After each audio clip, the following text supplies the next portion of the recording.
Thursday, August the 27th.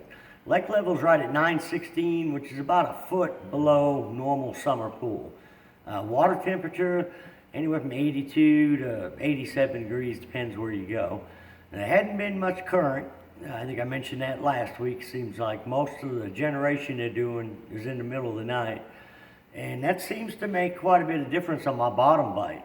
With the lack of water flow, it seems like the fish I was catching on the bottom with a jig and a Magnum shaky head has really slowed down.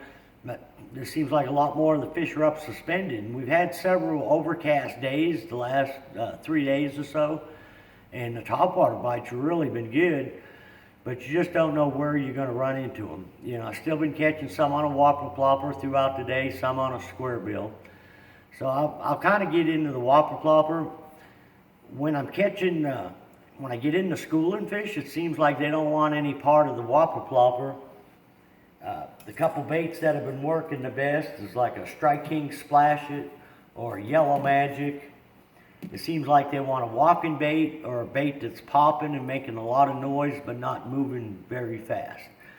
And normally, like on the pop-R style bait, if it doesn't have a split ring, I usually tie a loop knot on there, so the bait can walk real good and slosh around from side to side. Another one of my favorite walking baits is a Sexy Dog. A lot like a spook or like a vixen. I like it, you know, one reason I like it is because it's got 3 hooks, like where a regular Czar Spooks only has 2. I get a little bit better hookups. And the same thing on this bait. A lot of times I put split rings on them because they don't come with them. If not, I'll tie a loop knot there.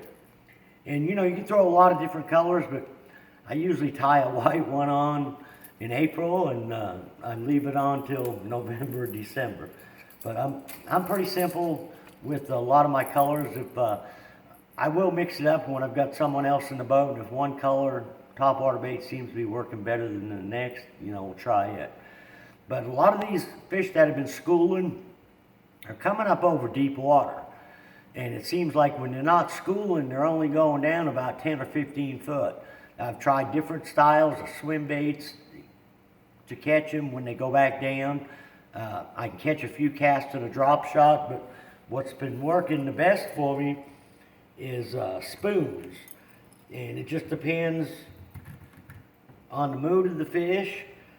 I'll kind of mix it up. You know, a slab spoon is a really good bait to have when they are schooling. When they go back down, you can throw it a mile. You can count it down to whatever depth you see the fish going down to and just work it back real aggressively. It seems like when I'm throwing the swim bait, reeling it real slow, the fish are slapping at it. But when I'm fishing the spoon, I'm really ripping it and fishing it aggressively in the water column. You seem to be getting a lot more strikes working it fast and aggressive. And it's kind of funny, the topwater bait, I can throw a whopper plopper out there real fast, maybe get them to slap at it. Throw a spook or a pop-R walking it. So it's kind of like, once I get it down in the water column, it seems like if I move the lure real fast.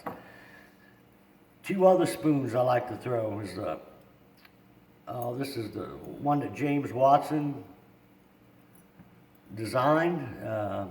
Trying to think who makes it. Not Reaction. But anyways, it's the worldwide James Watson Flutter spoon. Another one is the Dixie Jet Flutter spoon. And you'll notice almost all my spoons, I use a lot of white. I don't use too much chrome. I use a little white and purple. Almost like a Sexy Shad. It's got a little bit of chrome in it, or just a straight white. And normally I can see the fish or the bait on the live scope. I'll let the bait drop down to about 10 or 12 feet. Sometimes I'll get it below the shad because you'll see individual fish underneath the schools of shad. Then I'll just, 3 or 4 feet, I'll just rip it real hard, let it flutter back down.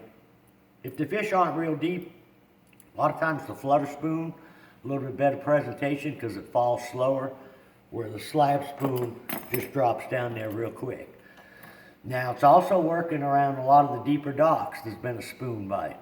And kind of the same thing, I've usually got 2 spoons tied on. I've got a slab spoon and one type or another of the flutter spoon.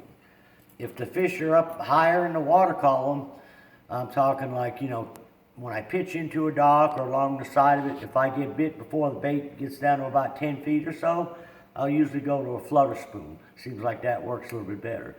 But if I'm having to let the spoon drop 25, 35 feet down, I like the slab spoon a little bit better. You know, it gets down there quicker.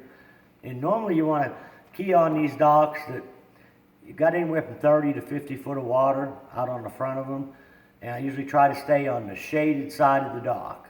So whichever side the sun's coming up on, the majority of my bites are going to come on the shaded side. And you don't necessarily always have to cast into the slips. If you got good shade, you can kind of cast parallel with the dock down along the side of it. Another bait that's kind of been working in the same areas is a drop shot. And the drop shot's kind of working all over the lake. A lot of the fish are, 25, 35 feet deep, catching some off a lot of the conservation brush piles, and a lot of them just off the main lake gravel flats.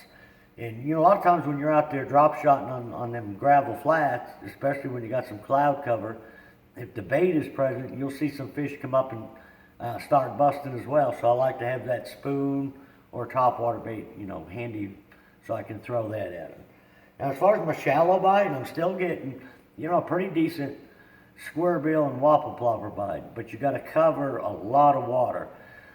And the square bill bite, I'm catching the fish in the backs of the creeks. They're mainly largemouths, but it seems like if you go back into a creek and you're not visually seeing any bait, or you're not seeing any on your fish finders, I really struggle getting bit on the square bill or the whopper plopper back in those areas.